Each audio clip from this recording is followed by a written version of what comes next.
আসসালামু আলাইকুম ওয়া রাহমাতুল্লাহি ওয়া বারাকাতুহু। আলহামদুলিল্লাহি রাব্বিল আলামিন ওয়াস সালাতু ওয়াস সালামু আলা রাসূলিহি মুহাম্মাদিন ওয়া আলিহি ওয়া আসহাবিহি আজমাইন। আম্মা বা'দ ফাআউযু বিল্লাহি মিনাশ শাইতানির রাজীম। বিসমিল্লাহির রহমানির রহিম। আলহামদুলিল্লাহ, আল্লাহ তাআলার অশেষ রহমত এবং অশেষ শুকরিয়া যে আল্লাহ তাআলা আমাদেরকে আহ 13তম ক্লাসে কোরআন শিক্ষার একটি প্ল্যাটফর্মে বসার তৌফিক দান করেছেন। এর জন্য শুকরিয়া আদায় করি, আলহামদুলিল্লাহ। তো আমরা বর্তমানে আহ যুক্ত হরফে ছিলাম। যুক্ত হরফের আমরা দ্বিতীয় নকশাটি গতকালকে আলহামদুলিল্লাহ শুরু করেছি। তো আমাদের গতকালকে যে পড়াটি ছিল, একটা নকশা ছিল। হুম।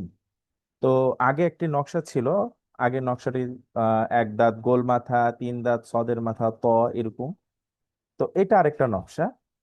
তো গতকালকে এটা কিন্তু প্রত্যেকটা নাম এখানে লিখে দেওয়া ছিল। তাহলে আমরা আশা করি ইনশাল্লাহ তাহলে সামনের দিকে আগাই। হ্যাঁ। তারপর আমরা বলেছিলাম গতকালকেই যে এক দাঁতের থেকে যে পাঁচটি হরফ বের হয়, সেম একই পাঁচটি হরফ এই উল্টা দাঁত থেকেও বের হয়। ঠিক আছে। আমরা দেখেছিলাম উল্টা দাঁতের নিচে যদি একটি নোক্তা থাকে, তখন এটা হয়ে যায় বা। ঠিক আছে। তারপর আমরা দেখেছিলাম এক দাঁতের উপরে যদি দুই নোক্তা হয় তাহলে সেটা তা হয়। সেম একই জিনিসটাও এখানেও হবে। উল্টা দাঁতের উপরে একটা নোক্তা হলে তা, দুইটা নোক্তা হলে তা হয়। তারপর আমরা দেখেছিলাম এক দাঁতের উপরে তিনটি নোক্তা হলে সা হয়। সেম একই জিনিসটাও এখানেই, উল্টা দাঁতের উপরে যদি তিনটি নোক্তা হয় সেটা সা। তারপর আমরা দেখেছিলাম যে এক দাঁতের উপরে এক নোক্তা হলে নুন হয়। সেম এখানেও উল্টা দাঁতের উপরে একটা নোক্তা হলে নুন হবে। তারপর আমরা দেখেছিলাম যে এক দাঁতের নিচে দুইটা নোক্তা হলে ইয়া হয়। সেম একই, উল্টা দাঁতের নিচে দুইটা নোক্তা হলে ইয়া হবে। সেম সেই আগের পাঁচটি হরফটাই এখানে। আগে এক দাঁতের মধ্যে আসতো, এখন উল্টা দাঁতের মধ্যে আসতেছে আর কি। ঠিক আছে। তো এটা আমরা একটা ইয়াতে চলে যাই। আহ যেমন এখানে আমি উল্টা দাঁতে সেই পাঁচটি হরফ দিয়ে দিয়েছি। ঠিক আছে। তো এটা ইনশাল্লাহ আমি আগে একবার বলে নিই। তো এখানে যে প্রথম যে হরফটা আছে সেটা হলো বা। আমাদের এখানে ফোকাস করা দরকার নেই। ঠিক আছে। এখানে হা দেওয়া আছে, হা। তবে হাটা আমাদের এখন মূল না। আমরা এখন ফোকাস করবো ছিল উল্টা দাঁতে। উল্টা দাঁতে নিচে যেহেতু একটি ফোঁটা আসছে তাহলে এটা বা। উল্টা দাঁতের উপরে যেহেতু দুইটা নোক্তা আসছে তাহলে এটা তা। উল্টা দাঁতের উপরে যেহেতু তিনটা নোক্তা আসছে এটা সা। উল্টা দাঁতের উপরে যেহেতু একটা নোক্তা আসছে এটা নুন। আর উল্টা দাঁতের নিচে যেহেতু দুইটা নোক্তা আসছে এটা ইয়া। ঠিক আছে ইনশাল্লাহ। তো আশা করি এটা সবার কাছে এটা ক্লিয়ার হয়ে গিয়েছে। এখন আমরা ইনশাল্লাহ সামনের দিকে আগাবো আর কি। জি। টুডেস লেসন, আজকে আমাদের পড়া। আমরা যে নকশাটার মধ্যে পড়েছিলাম উল্টা দাঁত হায়ের মাথা। তো এক্স্যাক্টলি এখানে আমরা হায়ের মাথা অলরেডি দিয়ে দিয়েছি। ঠিক আছে। উল্টা দাঁত হায়ের মাথা এখানে আমরা দিয়ে দিয়েছি। তো এখানে অলরেডি নাম দিয়েও দিয়েছি, হায়ের মাথা। তো এই হায়ের মাথা থেকে তিনটি হরফ বের হয়। একটা তো বলেই দিলাম হায়ের মাথা, তার মানে এটা হা। ঠিক আছে। তিনটার মধ্যে একটা কিন্তু আমাদের অলরেডি আউট হয়ে গেছে। হুম। তিনটা হরফ যেটা, তিনটা হরফ থেকে একটি হরফ অলরেডি আউট, সেটা হা। যেহেতু হায়ের মাথা বলেছে তার মানে এটা হা। তো দেখি আমরা, এই হলো হা। হ্যাঁ, এই হাটা উচ্চারণ করার ক্ষেত্রে আগে একটু এরকম আওয়াজ হয়, তারপর হরফটা উচ্চারণ হয়। হা। ঠিক আছে। আমরা সবাই যার যার জায়গা থেকে ইনশাল্লাহ একটু প্র্যাকটিস করতে পারি। হা। তো এই দেখেন, এই হার অর্ধেক যদি আমি মুছে দিই অলরেডি হায়ের মাথা হয়ে গিয়েছে। ঠিক আছে। হায়ের মাথা হয়ে গিয়েছে। তো ঠিক এরকমই দেখেন, এই যে হায়ের মাথা, আমি যদি নিচে একটি নোক্তা দিয়ে দেই তাহলে সেটা জিম হয়ে যায়। সেটা জিম। ঠিক সেম এরকমই হায়ের মাথার উপরে যদি একটি নোক্তা হয় তাহলে সেটা হয়ে যায় খ। তাহলে এই হলো তিনটা হরফ, জিম, হা, খ। এই হায়ের মাথা থেকে তিনটা হরফ বের হয়, জিম, হা, খ। আমরা কিভাবে বুঝবো? যদি এই হায়ের মাথার নিচে যদি একটি নোক্তা হয় তাহলে সেটা জিম, আর উপরে নোক্তা হলে খ। বাস, এতটুক সিম্পল। ঠিক আছে। আশা করি এটা বুঝতে কষ্ট হবে না, কারণ এটা অনেকটাই সহজ। আমি একটু সামনের দিকে আগাচ্ছি। তো এখানে ঠিক আগের সেই নকশাটাই দিয়ে দিয়েছি, উল্টা দাঁত, হায়ের মাথা, আইনের মাথা, লামের মাথা, গোল হা মিম। তো এই হায়ের মাথা থেকে তিনটা হরফ যে বের হয়, জিম, হা, খ। এতক্ষণ যে কথাটাই আমি এখানে বলেছি সেটাই এখানে লিখে দিয়েছি, যে হায়ের মাথার নিচে যদি এক নোক্তা হয় তাহলে হয় জিম, হায়ের মাথা খালি হলে হয় হা, আর হায়ের মাথার উপরে যদি একটি নোক্তা হয় তাহলে হবে খ। আচ্ছা, তাহলে আলহামদুলিল্লাহ আমরা সামনে পরবর্তী পেজে চলে যাচ্ছি। ঠিক আগের মতোই কথা, প্রত্যেকটা হরফের তার তিনটা রূপ থাকে, ঠিক আছে, শুরু, মধ্য, শেষ। তো এখানে আমি মূল হরফ দিয়ে দিয়েছি, জিম, হা, খ। তো এ হলো শুরুর জিম, মাঝের জিম, শেষের জিম, আর তিনটা একত্রে জিম, জিম, জিম। তারপর হচ্ছে এখানে মূল হা, ঠিক একই। হা খালি হলে মানে শুরুতে, শুরুর ফর্মটা এরকম, শুরুর হা, মাঝের হা, শেষের হা, আর তিনটা একত্রে হা, হা, হা। তারপর এখানে আর খ দেখা যাচ্ছে, মূল হরফ খ। শুরুতে এরকম হয়, শুরুর খ, মাঝের খ, শেষের খ, আর তিনটা খ একসাথে হলে এক্স্যাক্টলি এরকম হয়। ঠিক আছে, আলহামদুলিল্লাহ, এটা একদম সহজ। আশা করি এটা অনেকে পারবেন, সবাই পারবেন। তবে ইনশাল্লাহ আমি অবশ্যই আগামীকাল এটা শুনবো। ঠিক আছে, এমনি আপনার আপনাদের নিজেদের জায়গা থেকে এটা ট্রাই করুন। আচ্ছা, আমি পরবর্তী স্লাইডে চলে যাচ্ছি। পরবর্তী স্লাইডে আমরা আহ নকশাটার উল্টা দাঁত, হায়ের মাথা, আইনের মাথায় ছিলাম। তো স্বাভাবিকভাবে এটা আইনের মাথা, কিন্তু আমি কেন ওই নকশাটার দিকে মনোযোগ দিয়েছিলাম, যে দেখেন এখানে আইনের মাথার সাথে কিন্তু আমাদের প্রচলিত আইনের কোনো মিল পাওয়া যাচ্ছে না। ঠিক আছে, তো প্রশ্ন হতে পারে যে ওস্তাদ জি এটা এরকম কেন। আমি আগে বলে রাখি, প্রত্যেকটা হরফের যে তিনটা রূপ থাকে, এটা হচ্ছিল মাঝের রূপ, এর জন্য আইনের মাথাটা এমন। ঠিক আছে, তবে মনে রাখতে হবে এটাই আইনের মাথা। যেমন এই যে আইনের মাথা, এটা হচ্ছিল মূল আইন। ঠিক আছে, মূল আইন, ওর মাঝখানের রূপটা এরকম হয়, তাই এটাকে আইনের মাথা মনে রাখতে হবে, এটা আইন। এটা কি আইন। এখান থেকে দুইটা হরফ বের হয়, তো একটা তো আগে আউট হয়ে গেল, আইনের মাথা, সুতরাং মানে আইন, বাই বর্ণিতা আইন। আর এটার উপরে যদি একটি নোক্তা হয় তাহলে সেটা হয়ে যায় গইন। সেম একই, আইনের উপরে যদি একটি নোক্তা হয় তাহলে সেটা হয়ে যায় গইন। তার মানে আমরা আইনের মাথা থেকে দুইটা হরফ পেলাম, আইন আর গইন। ঠিক আছে, তবে অবশ্যই মনে রাখতে হবে ওর চেহারাটা, ওকে দেখে তো চিনতে হবে। ঠিক আছে, যেমন আমাকে দেখে তো আরেকজন অন্য নাম বলে না, আমাকে কিন্তু সাদি সাদিই বলে সবাই। ঠিক আছে, কারণ সাদির একটা আলাদা রূপ আছে, আলাদা একটা ক্যারেক্টার। তো আইনেরও সেম এমন, ও দেখতে এমন। ঠিক আছে, এরকম অন্য আর কোনো হরফ আসে না। ঠিক আছে, তো এই যে ঠিক আমি আগের মতোই, আইনের থেকে দুইটি হরফ বের হয়, আইন আর গইন। এই যে দুইটি হরফ অলরেডি এখানে আমি যে কথাটি বললাম এটা এখানে লেখা হয়ে গেছে, আইনের মাথার উপর যদি খালি হয় তাহলে সেটা আইন, আর আইনের মাথার উপর একটি নোক্তা হয় তাহলে হয় গইন। তারপরে হচ্ছে হলো সেম আগের মতোই, প্রত্যেকটা হরফের তিনটা রূপ থাকে। দেখেন এখানে একটি মজার ব্যাপার, মূল হরফ হচ্ছে হলো আইন, কিন্তু শুরুর আইনটা কিন্তু ঠিকই তার মূল ফর্মের মতোই দেখা যাচ্ছে, তাই না? এই যে মাঝের আইন, দেখেছেন মাঝের আইনটা, ওই যে ঠিক আইনের মাথার মতোই দেখা যাচ্ছে। শেষেও ঠিক আইন, আইনের মাথাটাও কি শেষে সেই এরকমই থাকে, মাঝের অবস্থার মতোই শেষের অবস্থাটা হয়। তো এর জন্য আমি প্রথমে অনেক আগে একবার বলেছিলাম যে শেষে তার আসল রূপ নিয়ে আসে, কিন্তু কিছু কিছু হরফ আছে এটা একটু ভিন্ন, তার মধ্যে এই আইন একটা। শেষে ওর আসল রূপ নিয়ে আসলেও কিন্তু মাথাটা ওর আসলটা নিয়ে আসেনি, ওর মাঝের অবস্থাটাই নিয়ে আসছে। তো আমরা যদি আইনটাকে চিনে যাই, হুম, তাহলে কিন্তু আলহামদুলিল্লাহ আমাদের গয়েন চিনা কিন্তু এটা একদমই সহজ, উপরে একটা নোক্তা হয়ে গেলে গয়েন হয়ে যায়, এটা একদমই সহজ। তো এগুলো আইন, শুরুর আইন, মাঝের আইন, শেষের আইন। তো তিনটা একত্রে আইন, আইন, আইন। ঠিক আছে ইনশাল্লাহ। তো ঠিক এরকম ভাবেই মূল ফর্ম হচ্ছে হলো গইন, এটা হলো শুরুর গাইন, এটা হলো মাঝের গাইন, এটি শেষের গাইন, তিনটা একত্রে গাইন, গাইন, গাইন।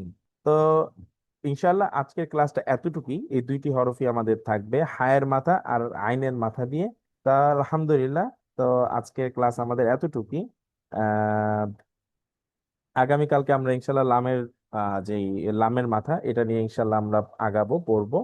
ঠিক আছে, তো এই মুহূর্তে ইনশাল্লাহ আমরা উম, লেখা প্র্যাকটিসের একটি সেটা হচ্ছে হলো আমরা ইনশাল্লাহ লেখাটা দেখবো আর কি। অনেকে চেয়েছেন যে কিভাবে লেখাটা শেখা যায়। তো যতটুক আসলে তো প্রত্যেকটা জিনিস 100% পারফেক্ট হবে না, কিন্তু অন্তত তার কাছাকাছি তো যেতে পারি আমরা ইনশাআল্লাহ।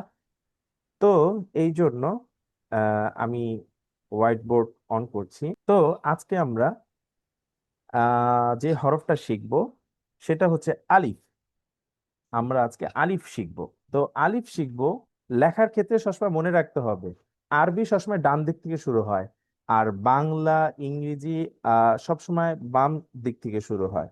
তো যেহেতু ডান দিক থেকে শুরু হয়, তাই আমি আমার বোর্ডের ডান দিক থেকেই শুরু করছি। তো আলিফ লেখার ক্ষেত্রে সবসময় খেয়াল রাখতে হবে লেখাটা শুরু হবে সবসময় উপর থেকে ধরে একদম নিচের দিকে এসে পড়বে। বাস, এই হলো আলিফ। একদম উপর থেকে নিয়ে একদম নিচে আসবে। এই যে আলিফ। ক্লিয়ার? নিচ থেকে উপরে যাবে না, উপর থেকে নিচে যাবে সব সময়। ঠিক আছে? আচ্ছা, সেম আমি এখানে আরেকটা আলিফ লিখছি। এই যে আরেকটা আলিফ লিখলাম। ঠিক আছে, কিন্তু এই আলিফটা যদি আমি ভালো করে লিখতে পারি তাহলে কিন্তু আমরা মোট 6টি হরফ লিখতে পারবো। মোট 6টি হরফ। ঠিক এই আলিফটার এখানে যদি আমি একটু এরকম করে যদি এমন টান দিয়ে দিই, সেটা কিন্তু মিম হয়ে যায়। সেটি হয়ে যাবে মিম। তো আমরা এভাবে লিখতে পারি, শুধু এখানে একটু গোল করে এমনি টান দিয়ে বাস এমনি নিচের দিকে আনলেই সেটা হয়ে যাবে মিম। জাস্ট খালি মাথাটা বাড়া, মাথাটা অ্যাড করে দিলে এটা মিম হয়ে যাবে। সেম আমি আরেকটি আলিফ লিখছি।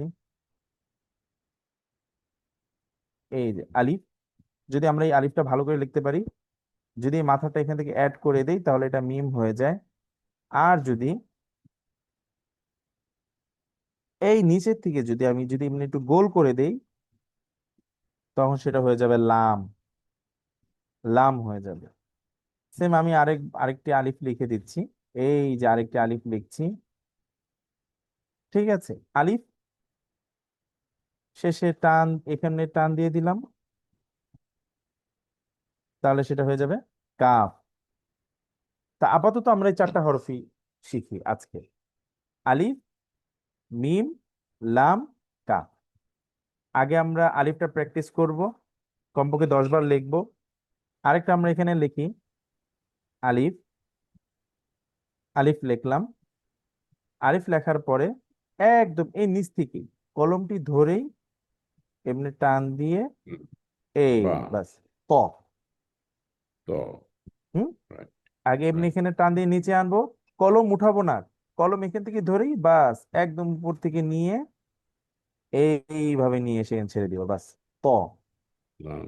আর ত কাফ লিখলে একদমই সহজ, আমি তার এখানে সাথে ফোঁটা দিয়ে দিলে এখানে জ হয়ে যায়। 6টি হরফ এখান থেকে বের হয়ে আসলো। এই যে 6টি হরফ, হ্যাঁ। আলিফ, মিম, লাম, কাফ, ত, র। ঠিক আছে। তো আজকে ক্লাস এতটুকুই। আসসালামু আলাইকুম ওয়া রাহমাতুল্লাহি ওয়া বারাকাতুহু। আসসালামু আলাইকুম রহমতুল্লাহি আউযু বিল্লাহি মিনাশ শাইতানির রাজীম বিসমিল্লাহির রহমানির রহিম। তো যথারীতি আমরা গতকাল পর্যন্ত 12টি ক্লাস সম্পন্ন করেছি। আজকে আমাদের 13 নম্বর ক্লাস। তো গত ক্লাসে আমরা শিখেছিলাম তাশাহুদ। আমি একবার পড়ে শোনাবো। আত্তাহিয়াতু। আত্তা আলিফ লাম মানে হচ্ছে সকল। আত্তাহিয়াতু তাহিয়া মানে হচ্ছে সকল ধরনের সম্ভাষণ, গ্রিটিংস, আপনার সৌজন্যতা। আত্তাহিয়াতু সকল ধরনের সৌজন্যতা, সকল ধরনের সম্ভাষণ কার জন্য? লিল্লাহি আল্লাহর জন্য। আসসালাওয়াত সকল ধরনের সলাত কার জন্য? আল্লাহর জন্য। আত-তাইয়্যিবাত সকল ধরনের পবিত্রতা, সেই পবিত্রতা হোক দৈহিক, শারীরিক, মানসিক, আত্মিক, সকল ধরনের পবিত্রতা কার জন্য? আল্লাহর জন্য। আসসালামু আলাইকা আপনার উপর শান্তি বর্ষিত হোক। আইয়ুহান নাবিয়্যু হে নবী।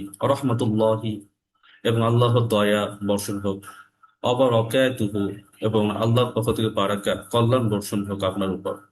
আসসালামু আলাইনা আমাদের উপর শান্তি বর্ষণ হোক। ওয়া আলা ইবাদিল্লাহিস সলিহিন এবং যারা কিনা নেককার সলিহিন বান্দা তাদের উপরও শান্তি বর্ষণ হোক, সকল ধরনের শান্তি বর্ষণ হোক। আশহাদু আমি সাক্ষ্য দিচ্ছি, আল্লাহ, আন মানে যে, লা ইলাহা ইল্লাল্লাহ, লা মানে নেই, ইলাহা কোনো ইলাহা নেই, ইল্লা ব্যতীত বা ছাড়া, আল্লাহ আল্লাহ ছাড়া।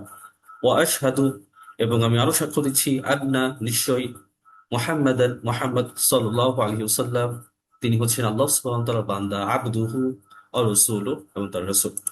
তো আমরা গতকালকে আহ আপনার হলো কি প্রিভিউ করেছিলাম দরুদ ইব্রাহিম, তো আজকে আমরা সেটাকে আরেকটু ডিটেলস শিখবো।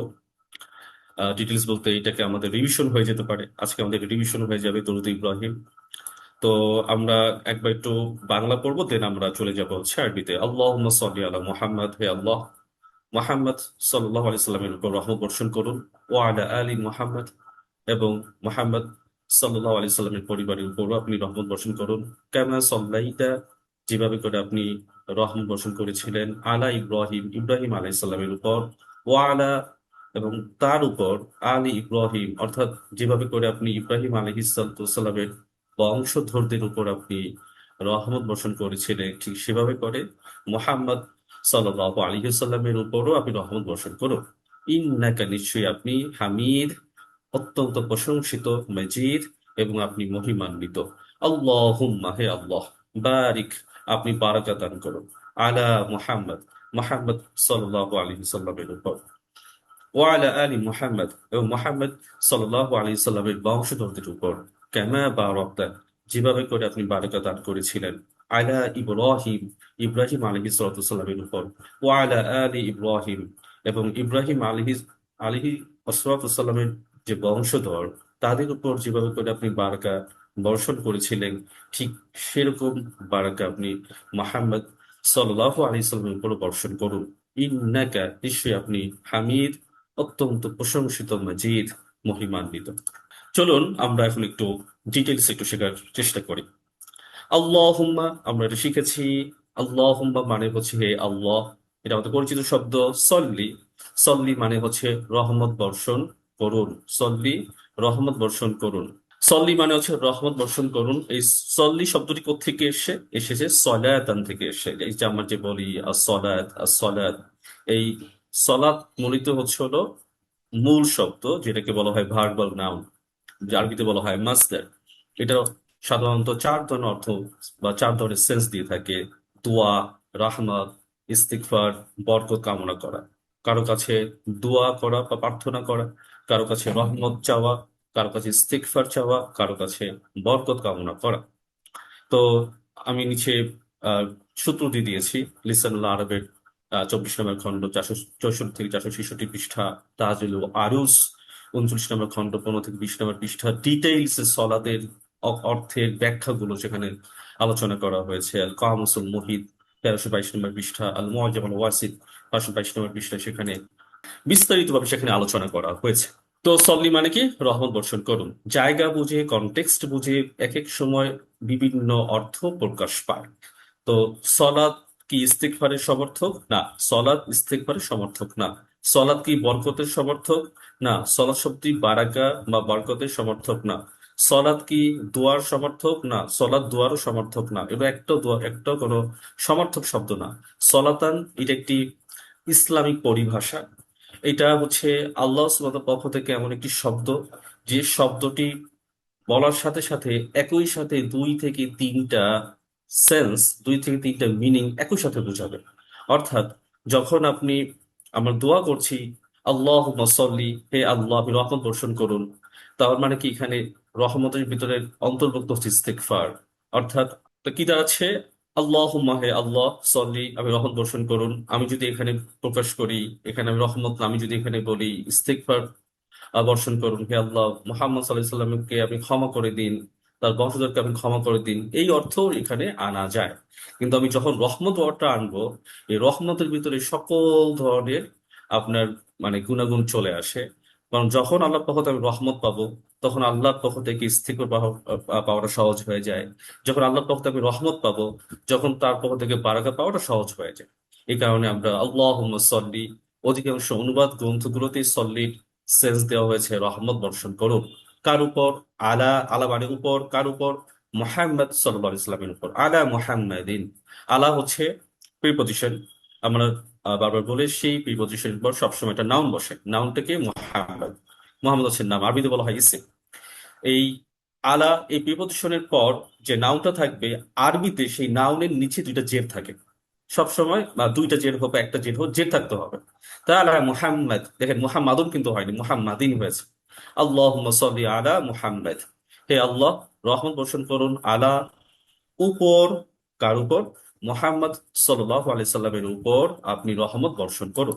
ও আলা, ওয়াও জবর ওয়া, পুরাতন শব্দ, আলা আমাদের পুরাতন শব্দ, এবং উপর আলী, আলী মানে পরিবার, মুহাম্মাদিন কার উপর? মুহাম্মদ সাল্লাল্লাহু আলাইহি সাল্লামের উপর। তাহলে মুহাম্মদ সাল্লাল্লাহু আলাইহি সাল্লামের পরিবারের উপরও আপনি রহমত বর্ষণ করুন। তো আলী শব্দটির অর্থ হচ্ছে পরিবার। এটাকে যদি আপনি আলী আইন দিয়ে বলেন, তখন ইয়া যদি যুক্ত হয় আলী, তখন তো হয় যে উচ্চতম। তাহলে এটা কিন্তু আইন দিয়ে উচ্চারণ করা যাবে না, উচ্চারণটা হচ্ছে আলিফ দিয়ে করতে হবে, আলিফ। আলী, আলী, ওয়ালা এবং উপর, আলী পরিবার। এই আলুন শব্দটি এসে আল আহলু থেকে। আল আহলু মানে হচ্ছে পরিবার, বংশধর, গৃহলোক। যেমন আপনারা 3 নম্বর সূরায় দেখবেন, সূরাতু আলী ইমরান। এই যে আল ইমরান মানে হচ্ছে ইমরানের বংশধর। এরকম কনটেক্সট অনুযায়ী মাঝে মাঝে অর্থ দিবে গৃহলোক, কনটেক্সট অনুযায়ী অর্থ দিবে বংশধর বা বংশ, কনটেক্সট অনুযায়ী অর্থ দিবে পরিবার। তা আলী মানে পরিবার। ওয়ালা এবং উপর, আলী পরিবার, কার পরিবার? মোহাম্মদ, মোহাম্মদ সাল্লাল্লাহু আলাইহি সাল্লামের পরিবারের উপর আপনি রহমত বর্ষণ করুন। তো যে কথা বলছিলাম, তো আলী মানে হচ্ছে পরিবার, বংশধর। তো আলী বলতে পরিবার, এই মোহাম্মদ সাল্লাল্লাহু আলাইহি ওয়াসাল্লাম পরিবার বলতে কাদেরকে বোঝানো হচ্ছে? সেটা কি রাসূল ইসলামের যে সন্তান যারা ছিলেন, ফাতিমা রাদিয়াল্লাহু তাআলা আনহা, এই যে চেইন, ওই চেইনদেরকে কি পরিবার বোঝানো হচ্ছে? না। এই পরিবার বলতে রাসূল ইসলামের যত উম্মতেরা যত আসবেন সবাই হচ্ছে এই পরিবার অন্তর্ভুক্ত। এই যে আমরাও রাসূল ইসলামের সেই পরিবারের অন্তর্ভুক্ত, আমরা তার উম্মত।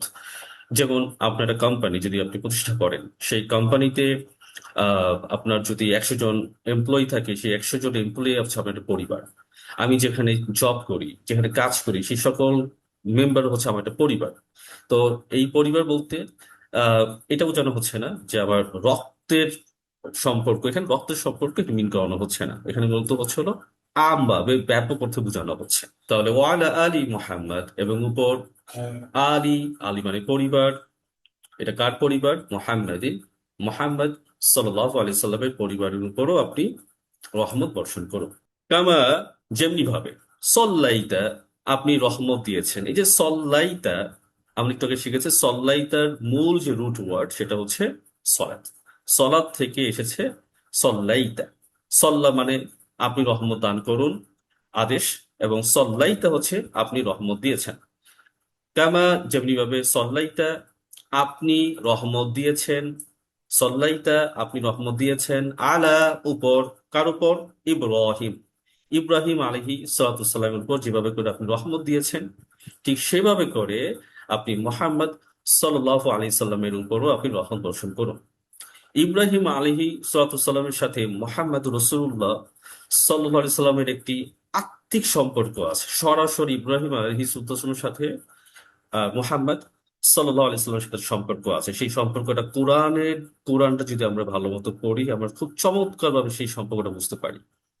তো আমরা যখন আমাদের মেইন স্ট্রিম ক্লাস যখন আমরা শুরু করব রমজানের পর, ইনশাআল্লাহ তখন আমরা বিস্তারিতভাবে আলোচনা করব ইব্রাহিম আলাইহিস সালামের সাথে মুহাম্মদ সাল্লাল্লাহু আলাইহি সাল্লামের সাথে সম্পর্কটা কিরকম, সেটা আমরা জানার চেষ্টা করব। তো আজকে আমরা শুধু অর্থটার দিকে আমরা ফোকাস দিচ্ছি। কামা যেমনি ভাবে আপনি রহমত দিয়েছেন, সল্লাইতা আলা উপর, কার উপর? ইব্রাহিম আলাইহিস সালামের উপর। আল্লাহ সুবহানাহু ওয়া তাআলা ইব্রাহিম আলাইহিস সালামকে যেভাবে কবুল করেছেন, যার দোয়ার ফলশ্রুতিতে, যার জেনারেশন বাই জেনারেশন জন্ম নিয়েছে, নবীদের জেনারেশন তৈরি হয়েছে, নবী যার মানে মানে যত তার সিলসিলায় মানুষরা জন্মগ্রহণ করেছেন, তার অধিকাংশ ছিল নবী। এবং যেভাবে করে ইব্রাহিম আলী ইসলামকে আল্লাহ সুবহানাহু ওয়া তাআলা কবুল করেছেন, ঠিক সেভাবে করে হচ্ছে আপনি মুহাম্মদুর রাসূলুল্লাহ সাল্লাল্লাহু আলাইহি সাল্লামকে আপনি কবুল করে নিন। যেহেতু ইব্রাহিম আলাইহি সাল্লাম হচ্ছে আমাদের আমাদের মুসলিম জাতির পিতা, সেই দিক থেকে তিনি তো অবশ্যই আমাদের কাছে সম্মানিত। এক, দ্বিতীয়ত পয়েন্ট হচ্ছে হলো, যেহেতু আল্লাহ সুবহানাহু ওয়া তাআলা মুহাম্মদুর রাসূলুল্লাহ সাল্লাল্লাহু আলাইহি সাল্লামের মাধ্যমে আমাদেরকে জানিয়েছেন যে আপনি মিল্লাতে ইব্রাহিমকে অনুসরণ করুন। দিন মানে জীবন ব্যবস্থা, মিল্লাত এইটার মানেও জীবন ব্যবস্থা। দিন এবং মিল্লাতের মধ্যে পার্থক্যটা হচ্ছে, যখন আমি দিন বলি তখন দিনের মার্জা বা দিন শব্দটির যার দিকে ইন্ডিকেট করে সেটা হচ্ছে আল্লাহর দিকে। আল্লাহর পক্ষ থেকে যে প্যাটার্ন আসে, সেটা যে শরিয়ত বলি, ইবাদতের প্যাটার্ন বলি, সেই প্যাটার্নটা যেভাবে ফলো করা হয় সেটা হচ্ছে আল্লাহর পক্ষ থেকে দেওয়া। আর যখন আমরা মিল্লাত বলি, সেই মিল্লাতটা হচ্ছে হলো কোনো ব্যক্তিকে অনুসরণ করা, ব্যক্তির পক্ষ থেকে ইবাদতের যে প্যাটার্ন, সেই প্যাটার্নটা হচ্ছে হলো মিল্লাত। তো আল্লাহ সুবহানাহু ওয়া তাআলা মিল্লাতে ইব্রাহিমকে অনুসরণ করতে বলা হয়েছে বলেছেন, যার কারণে দেখবো আমরা যখন আমরা হজ আদায় করি, পুরো হজের কাঠামো, এই পুরো হজের কাঠামোটা হচ্ছে ইব্রাহিম আলাইহিস সাল্লামকে অনুসরণ করা, তার সন্তান ইসমাইল আলাইহি সাল্লামকে অনুসরণ করা। তো কামা যেমনি ভাবে সল্লাইতা আপনি রহমত দিয়েছেন আলা উপর ইব্রাহিম, ইব্রাহিম আলাইহি সাল্লামের উপর যেভাবে আপনি রহমত দিয়েছেন, ঠিক সেভাবে করে আপনি মোহাম্মদ সাল্লাল্লাহু আলাইহি সাল্লামের উপর রহমত বর্ষণ করুন। ও আলা আলী ইব্রাহিম, ইভেন ইব্রাহিম আলাইহি সাল্লামের উপর যে পরিবার, তার যে পরিবার, সেই পরিবারের উপর আপনি যেভাবে রহমত দিয়েছেন, মোহাম্মদ রসুল্লাহ সাল্লাল্লাহু আলাইহি সাল্লামের যে পরিবার, তার উপরও আপনি ঠিক সেভাবে করে আপনি রহমত বর্ষণ করুন। ইন্নাকা হামিদুম মাজিদ, আমরা কি করছি? আমরা এখন আল্লাহ সুবহানাহু ওয়া তাআলার প্রশংসা করছি। ইন্নাকা, ইন্না মানে নিশ্চয়, কাব জবর কা মানে হচ্ছে আপনি, এটা আমাদের জানা শব্দ। ইন্নাকা নিশ্চয়ই আপনি, হামিদ, হামিদ মানে প্রশংসিত। হামিদ মানে হামদুন থেকে আসে, হামদ মানে প্রশংসা করা। আর যখন হামিদ হয় তখন সেটা হয় প্রশংসিত, মানে অত্যন্ত প্রশংসিত। মাজিদ মহিমান্বিত, মাজিদ মানে মহিমান্বিত, সম্মানিত, গৌরব। আল্লাহুম্মা বারিক আলা মুহাম্মদ, আল্লাহুম্মা, হে আল্লাহ, বারিক বরকত দিন, আলা বারিক বরকত দিন, কল্যাণ দিন, আলা উপর, কার উপর? মুহাম্মাদিন, মুহাম্মদ সাল্লাল্লাহু আলাইহি সাল্লামের উপর আপনি বারাকা দান করুন। এখানে আমাদের চারটা শব্দ হচ্ছে পরিচিত। ওয়ালা আলী মুহাম্মদ, ওয়ালা এবং উপর, আলী পরিবার, মুহাম্মাদিন মুহাম্মদ, মুহাম্মদ সাল্লাল্লাহু আলাইহি সাল্লামের পরিবারের উপরও আপনি বারাকা দান করুন, কল্যাণ দান করুন। কামা বারাকতা আলা ইব্রাহিম, কামা যেমনি ভাবে অথবা যেভাবে, বা রক্তা আপনি বরকত দিয়েছেন, আলা উপর, ইব্রাহিম, ইব্রাহিম আলাইহি সাল্লামের উপর আপনি যেভাবে বরকত দিয়েছেন, ঠিক সেভাবে করে আপনি মুহাম্মদ সাল্লাল্লাহু আলাইহি সাল্লামের উপরও বারাকা দান করুন। ওয়ালা আলী ইব্রাহিম, ওয়ালা এবং উপর, আলী পরিবার, ইব্রাহিম, ইব্রাহিম আলাইহি সাল্লামের উপর। তাহলে ইব্রাহিম আলাইহি সাল্লাম এবং তার পরিবারের উপর যেভাবে করে আপনি বারাকা নাজিল করেছেন, বারাকা বর্ষণ করেছেন, ঠিক সেরকম বারাকা আপনি মুহাম্মদুর রাসূলুল্লাহ সাল্লাল্লাহু আলাইহি সাল্লামের উপরও দান করুন। ইন্নাকা হামিদুম মাজিদ, ইন্নাকা নিশ্চয়ই আপনি, ইন্নাকা, ইন্না মানে নিশ্চয়, কাবজবরকা আপনি, ইন্নাকা নিশ্চয় আপনি, হামিদুন প্রশংসিত, মাজিদ মহিমান্বিত, গৌরবান্বিত। তো আপনাদের কাছ থেকে আমি একটু পড়া নিব, তার আগে আমরা আগামীকাল কি পড়বো সেটার এক ঝলক আমরা একটু দেখে নেই। আগামীকাল শিখবো হচ্ছে আমরা দোয়ায়ে মাসুরা শিখবো। তো দোয়ায়ে মাসুরা আমরা জানি, আল্লাহুম্মা ইন্নী যালামতু নাফসি জুলমান কাসীরা ওয়া লা ইয়াগফিরু যুনুবা ইল্লা আনতা ফাগফিরলি মাগফিরাতাম মিন ইনদিক ওয়ারহামনি ইন্নাকা আনতাল গফুরুর রহিম। রাসূল সাল্লাল্লাহু আলাইহি সাল্লাম তিনি আরো অনেক চমৎকার চমৎকার দোয়া পাঠ করতেন। তিনি পাঠ করতেন, রব্বানা আতিনা ফিদ দুনিয়া হাসানা ওয়া ফিল আখিরাতি হাসানা ওয়া কিনা আযাবান নার। এই দোয়াটা তিনি পাঠ করতেন। তো যেটা যেহেতু বাংলাদেশের সবচেয়ে বেশি প্রচলিত এই দোয়াটা পাঠ করার ক্ষেত্রে, সেই দোয়াটি আমরা এখানে নিয়ে এসেছি। আল্লাহুম্মা, হে আল্লাহ, ইন্নী, ইন্না মানে নিশ্চয়, সাথে ইয়া যুক্ত হয়েছে মানে নিশ্চয় আমি, ইন্নী নিশ্চয় আমি, জলামতু, জলামা ইয়াজলিমু জুলমান, জলামা মানে হচ্ছে হলো অত্যাচার করা। তাহলে জলামতু আমি জুলুম করেছি, জলামতু আমি জুলুম করেছি, নাফসি, নাফসুন মানে নিজ, নিজ যে ব্যক্তিগত ব্যক্তি যে সত্তা, এই ব্যক্তি সত্তাকে বলা হয় নাফস। নাফসের অনেকগুলো মিনিং আছে, এটা আমরা আগামীকালকে যখন আমাদের মূল ক্লাস যখন হবে তখন আমরা এটা নিয়ে একটু আলোচনা করব। নাফসের অনেকগুলো অর্থের ভিতরে একটা অর্থ হচ্ছে হলো নিজ, ব্যক্তি সত্তাকে বলা হয় নাফস। তাহলে এই নাফসের সাথে যখন ইয়ে যুক্ত হয়েছে, তাহলে ইয়ে যুক্ত হলে এটা অর্থ হয় যে আমার। তাহলে যেমন কিতাবুন বই, কিতাবি আমার বই, কলামুন কলম, কি কলামি আমার কলম। তাহলে নাফসুন মানে হচ্ছে সত্তা, নিজ ব্যক্তি। নাফসি তাহলে আমার নিজ, আমার নিজের সাথে। আল্লাহুম্মা ইন্নী যালামতু নাফসি, আমি আমার নিজের সাথে জুলুম করেছি হে আল্লাহ। তাহলে এই যে জুলুম করেছি, এই জলামতু বলার সাথে সাথে আবার কি বলা হয়েছে, জুলমান, অন্যায়। তাহলে আমি আমার নিজের সাথে অত্যাচার অত্যাচার করেছি, এটা এমন অত্যাচার কাসীরা, যেটা প্রচুর, অনেক। তাহলে সেই অত্যাচারটা কেমন, অত্যাচারটা অনেক অনেক পরিমাণে আমি করেছি। কাসীরা, কাসীরা মানে হচ্ছে হলো অনেক।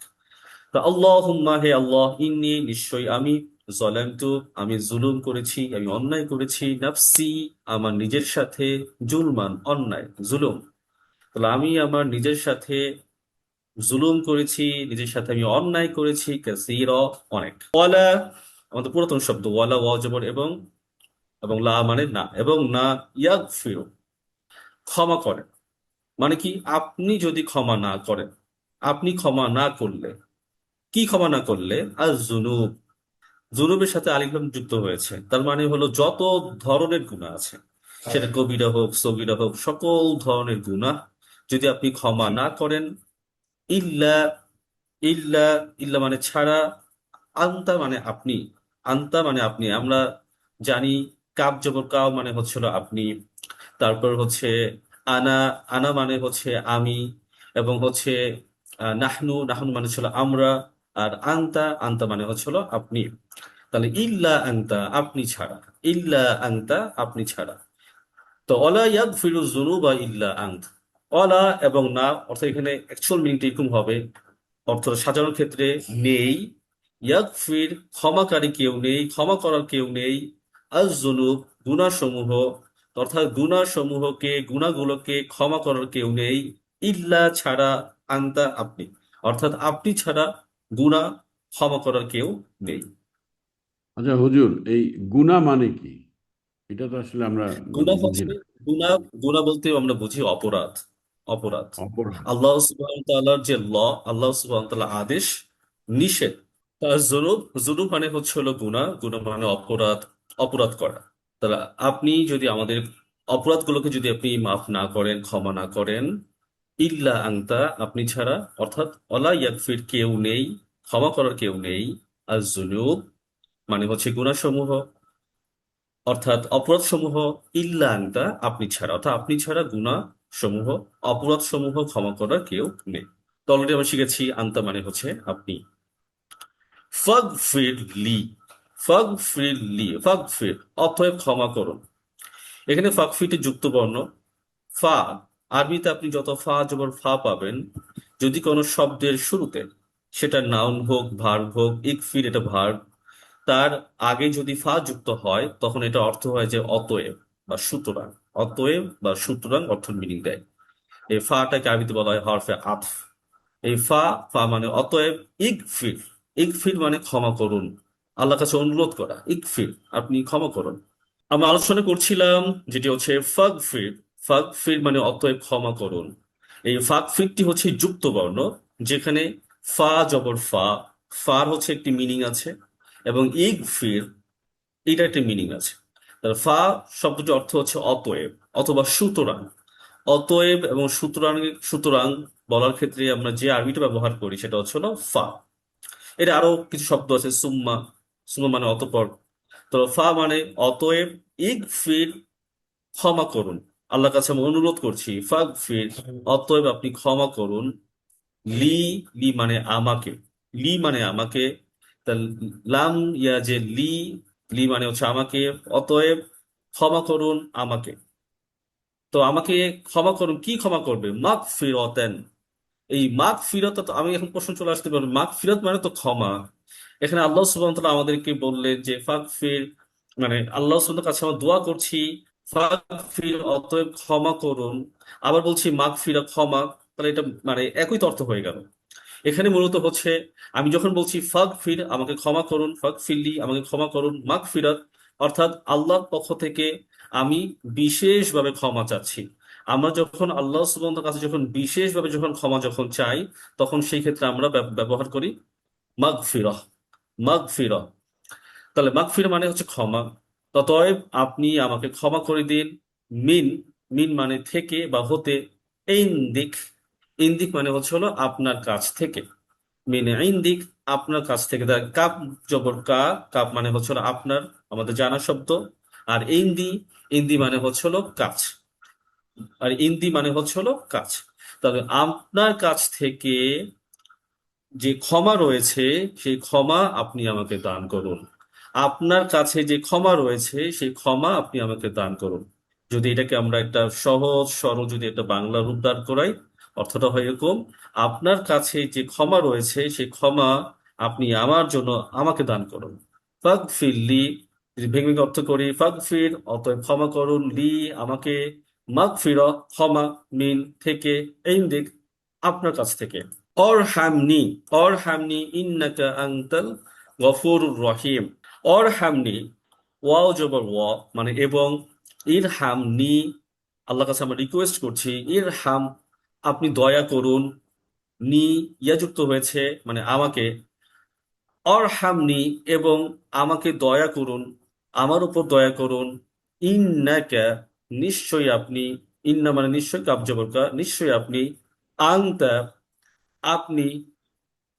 তাহলে আমি যখন কাব জবর ব্যবহার করলাম, ইন্নাকা নিশ্চয়ই আপনি, আবার আনতা আপনি, অর্থাৎ এমফেসাইজড করার জন্য এখানে ইন্নার সাথে কাব যুক্ত করা হয়েছে। এবং অতঃপর আবার নতুন করে আরেকটি প্রোনাউন আনতা শব্দটি ব্যবহার করা হয়েছে। তাহলে ইন্নাকা নিশ্চয়ই আপনি, আল গফুর মানে অতি ক্ষমাশীল, আর রহিম মানে হচ্ছে পরম দয়ালু। আল গফির মানে অত্যন্ত ক্ষমাশীল, আর রহিম পরম দয়ালু। ইন্নাকা আনতাল গফুর রহিম, নিশ্চয়ই আপনি অতি ক্ষমাশীল, পরম দয়ালু। তো এটা হচ্ছে আমাদের গতকালকের পড়া। سبحانك رب العزة عما يصفون وسلام على المرسلين والحمد لله رب العالمين। السلام عليكم।